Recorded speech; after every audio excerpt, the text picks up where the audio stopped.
Sí, buenos días, amigos y amigas que nos escuchan esta mañana del Señor.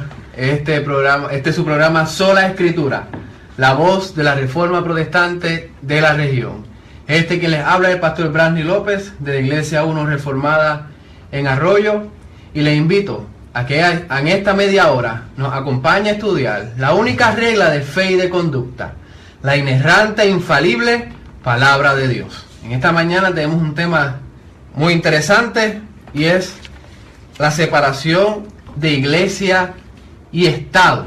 Separación de iglesia y Estado. ¿Qué realmente significa la separación de iglesia y Estado? Y esto surge, ¿verdad?, por toda esta polémica que se ha levantado en la política de Puerto Rico, en donde pues el sector no creyente quiere resolver todo con la expresión separación iglesia y Estado, como si esa expresión pudiera de alguna manera cancelar las convicciones cristianas o cancelar la historia de la tradición cristiana en este país. Pero hay que primero mirar qué realmente es la separación iglesia-estado.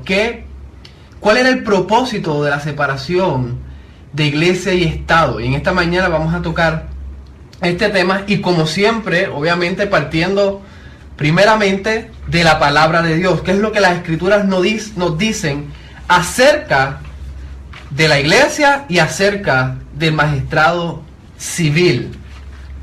Y si me acompañan, les voy a invitar a que me acompañen a Romanos 13, versos del 1 al 5. Romanos 13, versos del 1 al 5. Y la palabra de Dios dice así: sométanse toda persona a las autoridades superiores, porque no hay autoridad sino de parte de Dios, y las que hay por Dios han sido establecidas, de modo que quien se opone a la autoridad, a lo establecido por Dios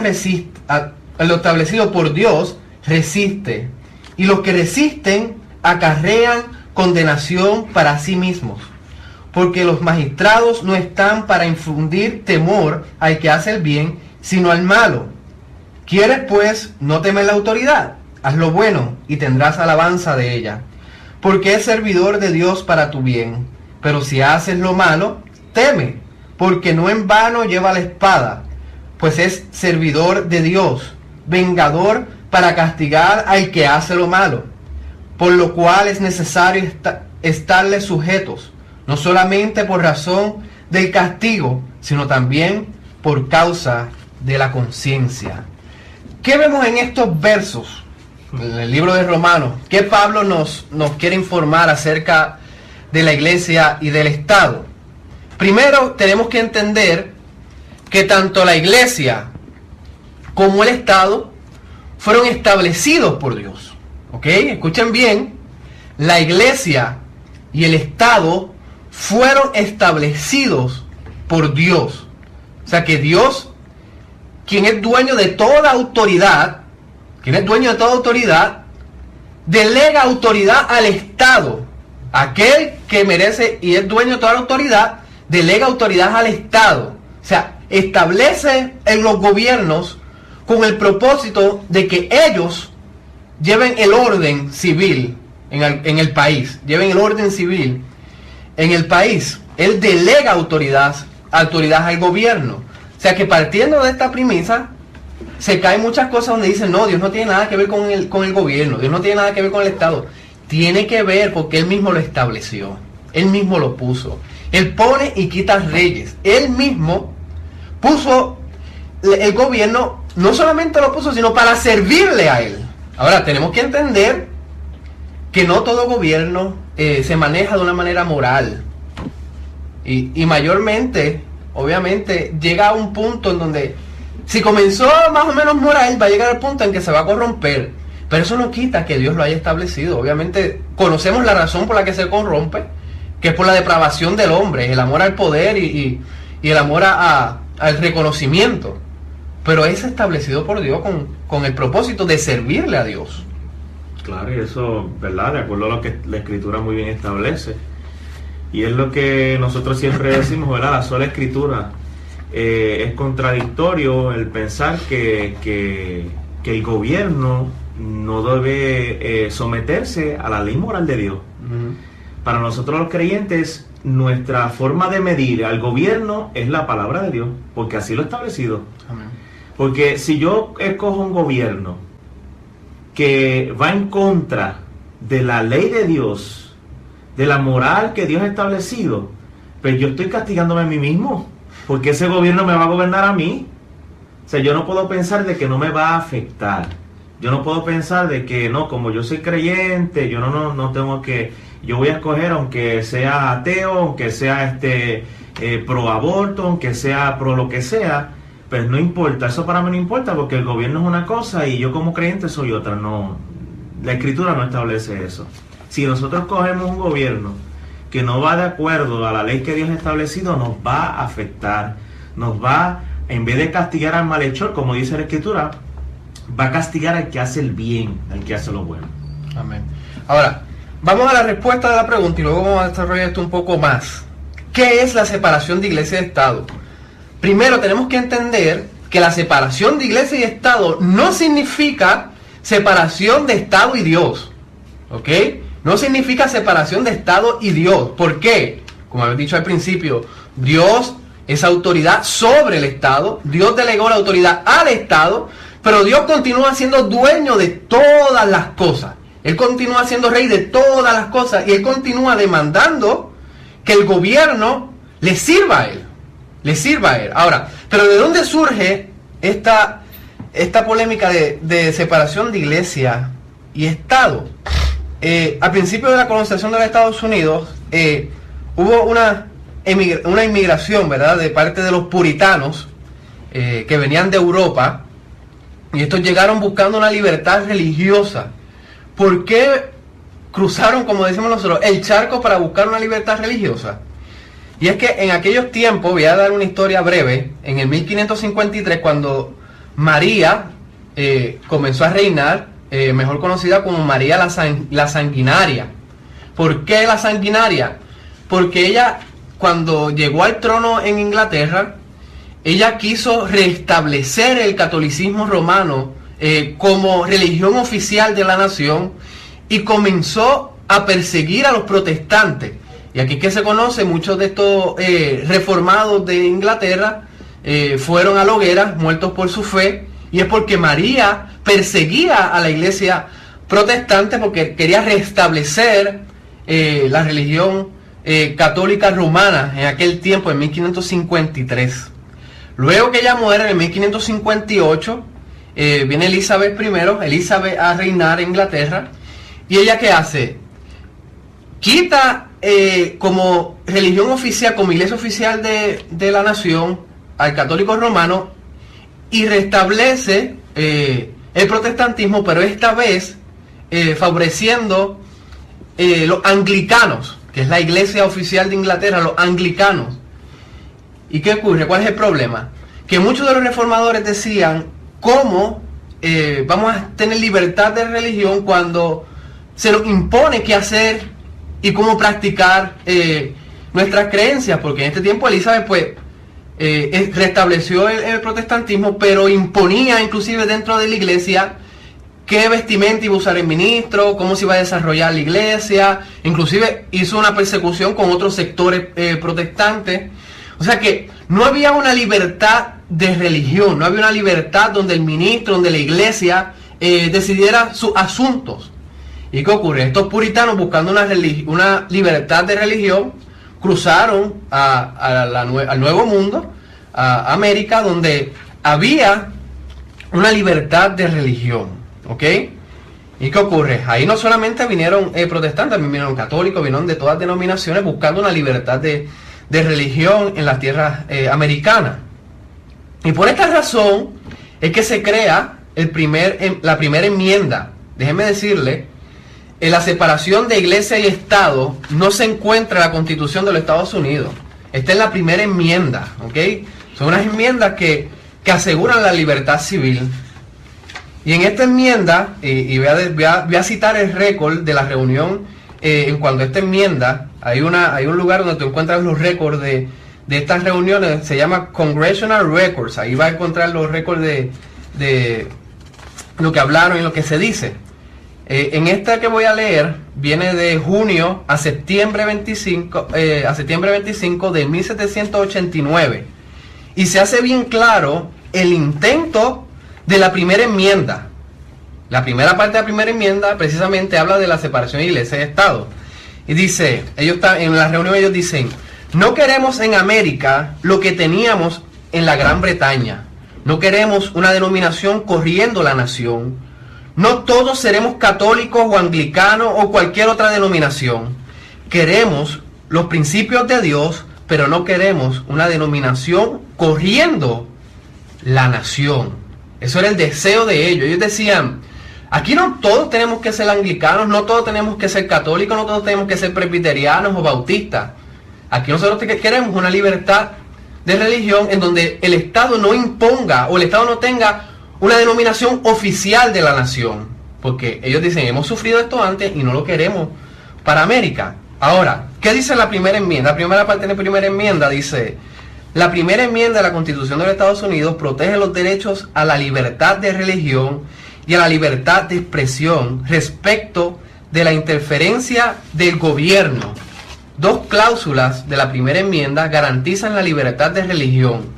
La cláusula de establecimiento prohíbe que el gobierno apruebe leyes que establezcan una religión oficial o muestren preferencia por una religión sobre otra. En otras palabras, el propósito de la separación iglesia y Estado era para que el Estado no tuviera una denominación oficial, para que el Estado no favoreciera más al bautista y menos al reformado, más al católico y menos al anglicano, sino que era para proteger inclusive las iglesias, para que tuvieran libertad de religión y el Estado no fuera corrido, no fuera en cierta manera gobernado por una sola denominación, o sea, para que el Estado no impusiera una religión sobre las personas. Eso era el principio de la iglesia y el Estado. Pero eso pues obviamente se ha ido distorsionando grandemente. Porque ahora vemos que el gobierno establece leyes que afectan al creyente, sí, y favorece a otro tipo de religión, ¿no? Sí. No, mayormente al liberal. Pero obviamente por la depravación del hombre todo se va a ir distorsionando. Y la razón la cual este programa, ¿verdad? Nosotros estamos discutiendo esto hoy para que nosotros los creyentes sigamos evaluando a todo gobierno de acuerdo a la Escritura. Uh-huh. Que nosotros tenemos una autoridad por encima de cualquier cosa, que es la palabra de Dios. Amén. Que es la que nos dice qué gobierno, ¿verdad?, podemos nosotros escoger. Cómo debemos juzgar a ese gobierno y examinar lo que cree y examinar lo que va a imponer al Estado. Uh-huh. Porque tan pronto escogamos un gobierno que no va de acuerdo, no, ahora, a lo moral. ¿Dónde fue que se distorsionó esto de la iglesia y el Estado? En el 1801, escuchen bien, en el 1801 la Asociación Bautista de Danbury, Connecticut, escucharon un rumor de que la denominación congregacionalista estaban a punto de ser convertidos en la denominación oficial de la nación americana. ¿Qué ocurre? Esto llega a los oídos del presidente Thomas Jefferson, y Thomas Jefferson obviamente se molesta por este rumor, y ¿qué hace? Envía una carta a la iglesia bautista de Danbury, y ahí en esa carta, hay una porción de esa carta, él dice, para darle aliento a ellos, a la iglesia, para darle aliento y asegurarle a ellos de que no iba a establecer ninguna denominación oficial para la nación, él dice, la primera enmienda había levantado una pared de separación entre iglesia y Estado. Esto no, aquí fue que se distorsionó todo, porque los que entonces comenzaron a repetir separación iglesia y Estado, comenzaron a perder el significado real, con el contexto que se dijo separación iglesia y Estado. Que el contexto en el que se dijo separación iglesia y Estado era para darle aliento a la iglesia de que ninguna denominación iba a ser la oficial, sino que el Estado no se podía meter en eso. El Estado no tenía potestad en eso, sino que ellos habían decidido pues que hubiera una libertad de religión. Y por eso es que se hizo la separación de iglesia y Estado, y por esa expresión de Thomas Jefferson es que se ha sacado de contexto lo que es la separación de iglesia y Estado. Pero en ningún momento se dice que no, pues no tiene nada que ver, el Estado es una cosa y Dios es otra. Eso no es así. Porque el dueño de todas las cosas es Dios. Y el Estado, como dije antes, está para servirle a Dios. Y entonces quieren imponer al creyente que separemos eso y que entonces votemos o ejerzamos nuestro derecho al voto como si no fuéramos personas que razonamos. Como si la fe estuviera separado del razonamiento. No, ve, deja tu cerebro en la casa y ve y vota según lo mejor que sea para lo mejor que traiga, la mejor economía que traiga el país. ¿De qué le vale ser a un país tener prosperidad física y moralmente se esté cayendo? Pablo dice que el Estado está para proteger al inocente y castigar al culpable. Y el Estado, la función principal del Estado es mantener, ¿verdad? Y sostener la vida del ser humano. ¿Okay? El Estado tiene que preocuparse por proteger la vida del ser humano. Cosa que hemos visto que este Estado, la nación americana, no ejercen. Por lo que estoy hablando del aborto. En el 2012 hubo 699.202 abortos registrados en el CDC. Y el Estado ha dado permiso de que esto se lleve a cabo. Pues cosa de que no han ejercido el servicio por el cual fueron puestos. Por esto es que muchas veces la iglesia se levanta en protesta de estas cosas. No porque la iglesia se esté metiendo en el Estado, es porque la iglesia se levanta a decirle al Estado: ustedes le sirven a Dios. Recuerden cuál es su autoridad máxima y el rol que ustedes tienen en la tierra, que es proteger la vida del ser humano. Y cuando se levantan en protesta en contra del aborto, están diciendo: ustedes no lo están haciendo y deberían hacerlo. Ahora, otra de las cosas es proteger las propiedades. Otro fin del Estado es proteger las propiedades de cada uno. Por eso es que el cristiano está en contra del socialismo y del comunismo. Porque nosotros creemos en la generosidad de la voluntad del hombre. O sea, que el hombre quiere ser generoso, pues da de lo que ha ganado. Pero que el Estado imponga de que todos tienen que tener lo mismo. No importa cuánto tú ganes o si trabajas o no, todos tienen que tener lo mismo. Pero nosotros vamos en contra de eso porque la palabra de Dios va en contra del comunismo y del socialismo. Sino que el Estado está para proteger las propiedades.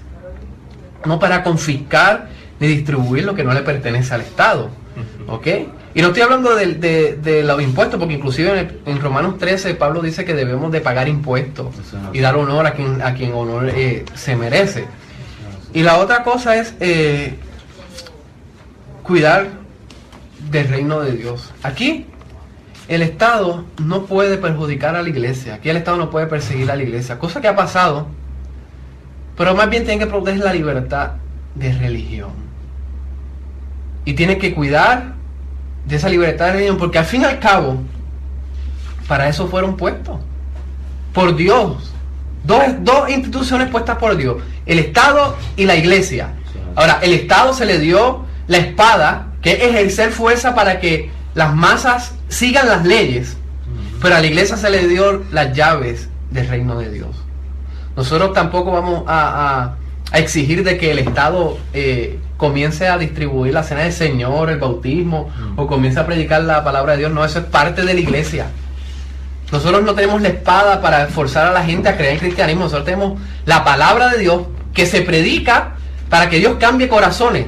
Pero el Estado tiene la espada para llevar el orden, para llevar el bien, para proteger de las vidas, las propiedades, y de que la iglesia realmente sea libre para predicar lo que cree.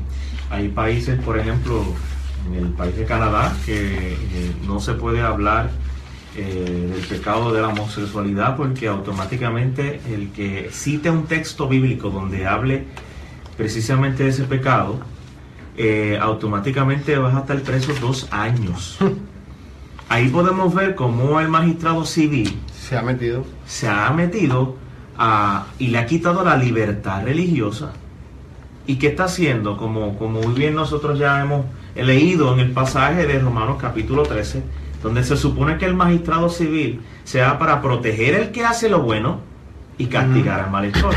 Pero ¿cómo es que el gobierno civil puede proteger al bueno y castigar al malhechor? Por la Escritura. No hay una ley moral que el hombre haya establecido. Toda la ley moral ha sido establecida por Dios. El hombre no tiene ni la capacidad, ni mucho menos el poder para decir qué es lo moral y qué es lo inmoral. Eso lo decide Dios. Y Dios lo ha establecido bien claro. Tan pronto el gobierno comience a establecer leyes en contra de la ley moral de Dios, el cristiano tiene todo el derecho, toda la potestad de levantarse en contra y protestar en contra de esas leyes. Nosotros como creyentes debemos obedecer a las leyes que son legítimas, pero no a aquella ley que vaya en contra de la palabra de Dios. Toda ley que ya ha sido puesta por el magistrado civil, que vaya en contra de la palabra de Dios, debemos abiertamente y sin temor protestar. Sí, la iglesia tiene libertad de levantarse a protestar. Aquí nosotros estamos llamados a ejercer obediencia al magistrado civil.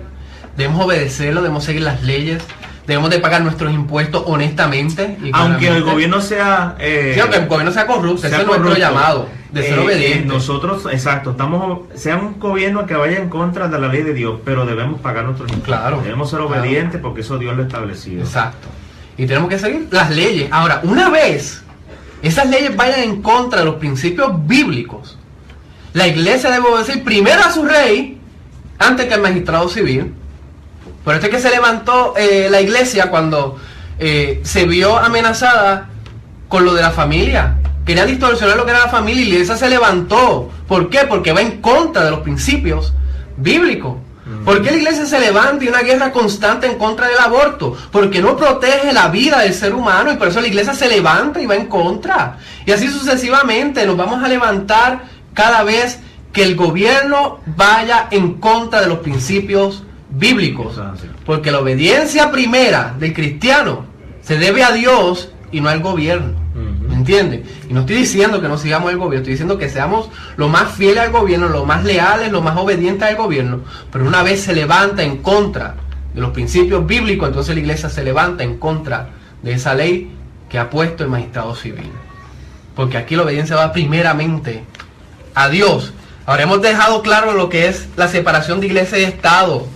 En ningún momento era para beneficiar al Estado mayormente, sino era para beneficiar a la iglesia, para que no hubiera una persecución, para que tuviéramos libertad de religión, pero jamás en la vida para separarlo del Estado, separar a Dios del Estado, porque inclusive la nación americana fue fundado bajo principios cristianos. Y si nos damos cuenta, la reunión que yo estuve citando en el 1789, ellos bien claro dice: queremos los principios de Dios, pero no queremos una denominación corriendo la nación.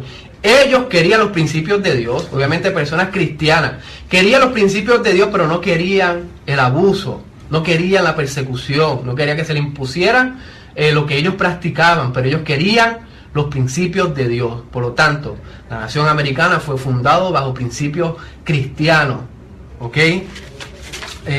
Y esto beneficia obviamente va a beneficiar al creyente porque tiene un gobierno que va de acuerdo a lo que Dios ha establecido, y el que no lo es también, aunque no lo crea, aunque no crea en Dios, que diga que no crea en Dios, sea ateo, esto te beneficia porque tú vas a tener una sociedad haciendo lo bueno. Sí.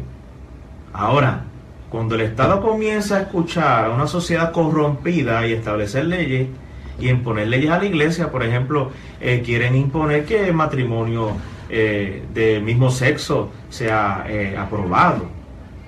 Pues déjeme decirle al gobierno y a aquel que cree en eso, usted no tiene la autoridad para decir que eso está bien, porque la autoridad la tiene Dios. Quien constituyó el matrimonio fue Dios. Eso significa que es Dios quien dice cómo es el matrimonio y que es de hombre y mujer. Eso lo estableció Dios, no fue el hombre. El hombre está corrompido, el hombre va a hacer lo que le parezca hacer el bien, Sí, y así es. obviamente va a hacer lo malo. El gobierno está subordinado a la palabra de Dios, o sea, se tiene que someter a la verdad absoluta. La única regla de fe y de conducta es la palabra de Dios y todo gobierno se tiene que someter a ella. Igual. Porque que- realmente la separación iglesia-estado no dicta que no se sometan a ella. ¿Me entienden? Aquí es una protección para que no haya una religión, y vuelvo y lo digo, ya se ha vuelto un cliché, pero hay que entenderlo. ¿Ok? Aquí la autoridad máxima es la palabra de Dios. Ahora, ¿podemos nosotros como creyentes separar nuestras convicciones en el momento de ejercer el voto? ¿Podemos hacer eso? ¿Podemos dejar nuestra mente en nuestra casa, ir a votar sin poner en prioridad las convicciones cristianas? ¿Eso es posible? Déjeme decirle que eso es imposible. Nuestra fe, como dije antes, también lleva una razón. Nosotros no creemos solamente por creer, sino hay un razonamiento por el cual nosotros creemos. Ujú. Y cualquier candidato que se levante y vaya en contra de los principios cristianos no es una opción para el creyente. Yo diría que cualquiera que dice creer firmemente, ¿verdad?, en lo que Dios ha establecido, tanto el matrimonio, ¿verdad?, en contra de lo que es el aborto, y escoja un gobierno que vaya a favor de toda esa inmoralidad, me parece que va en contra de su propia conciencia. Claro, va. O una de dos, usted me está mintiendo, que usted cree firmemente En la escritura, o ajá. ciertamente está yendo en contra Sí. de su conciencia. Como decía Martín Lutero, no puedo ir en contra de la conciencia, ni es seguro ir en contra Claro que no. de la conciencia, porque nuestra mente está cautiva con la palabra de Dios. Eso es así. ¿Qué es lo primero que tenemos que tener en consideración? Deuteronomio 6, el Shema dice: oye Israel, Jehová nuestro Dios, Jehová uno es, y amarás a Jehová tu Dios de todo tu corazón y de toda tu alma y con toda ¿qué? Tu fuerza. Principalmente amamos a Dios antes que cualquier otra cosa, y nuestra confianza está en Dios antes que cualquier otra cosa. Ahora, ¿qué nos dice Romanos 12:21? Dice: así que hermanos, os ruego por la misericordia de Dios que presentéis vuestro cuerpo en santificación vivo, santo, agradable a Dios, que es que vuestro culto racional. Aquí estamos en un racionamiento. Eso es así.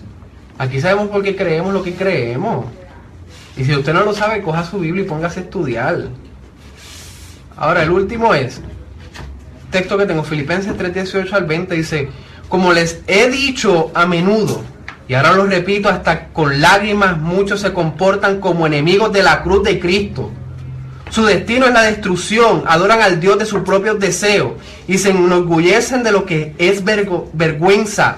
Solo piensan en lo terrenal. En cambio, nosotros como ciudadanos del cielo, de donde anhelamos recibir al Señor, el Salvador, el Señor Jesucristo.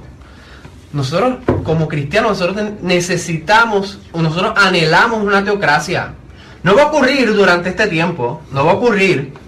Pero nosotros tenemos que votar y tenemos que estar conscientes de qué es lo que nos lleva más cerca de esto, más cerca de una moral bíblica. Nosotros tenemos que estar conscientes, pero nosotros no podemos desligarnos de lo que por convicción hemos creído.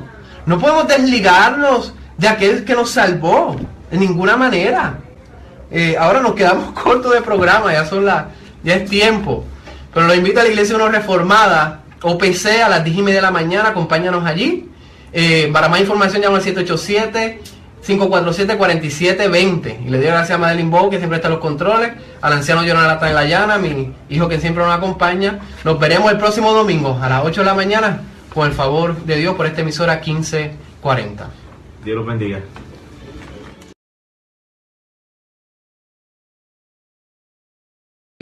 No creyente cree resolver todo con la expresión separación iglesia y Estado, como si esa expresión pudiera de alguna manera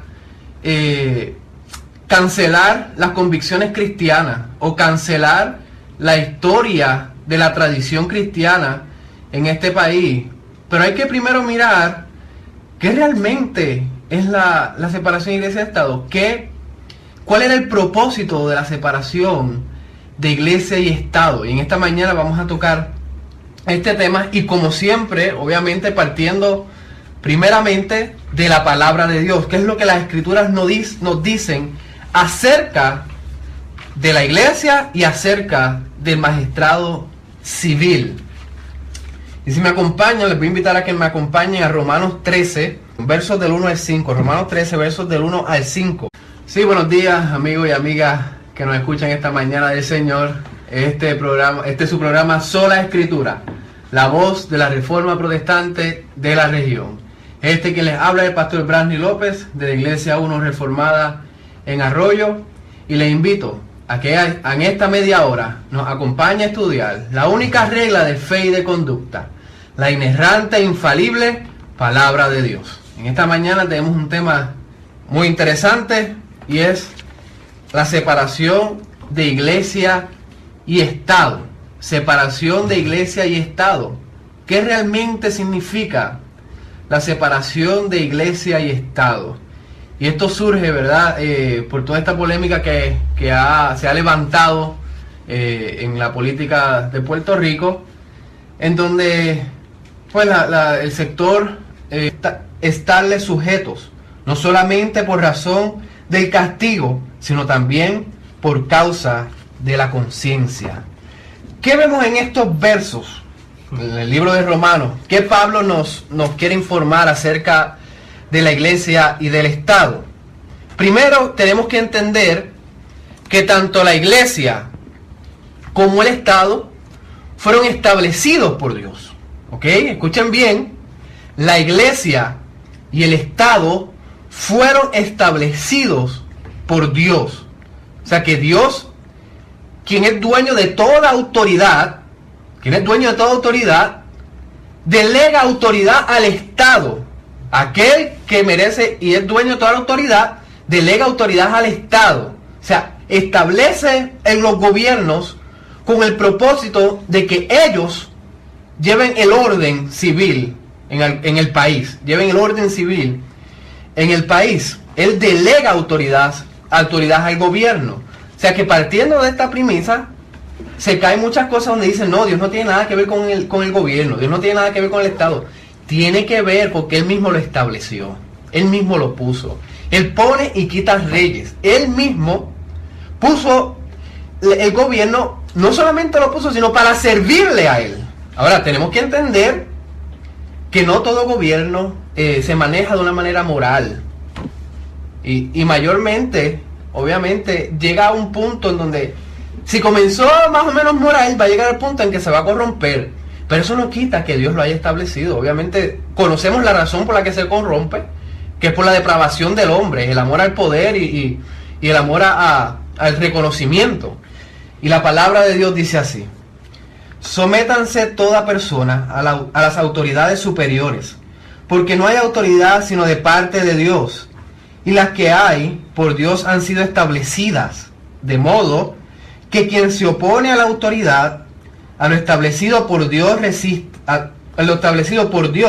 resiste, y los que resisten acarrean condenación para sí mismos, porque los magistrados no están para infundir temor al que hace el bien, sino al malo. ¿Quieres pues no temer la autoridad? Haz lo bueno y tendrás alabanza de ella, porque es servidor de Dios para tu bien. Pero si haces lo malo, teme, porque no en vano lleva la espada, pues es servidor de Dios, vengador para castigar al que hace lo malo, por lo cual es necesario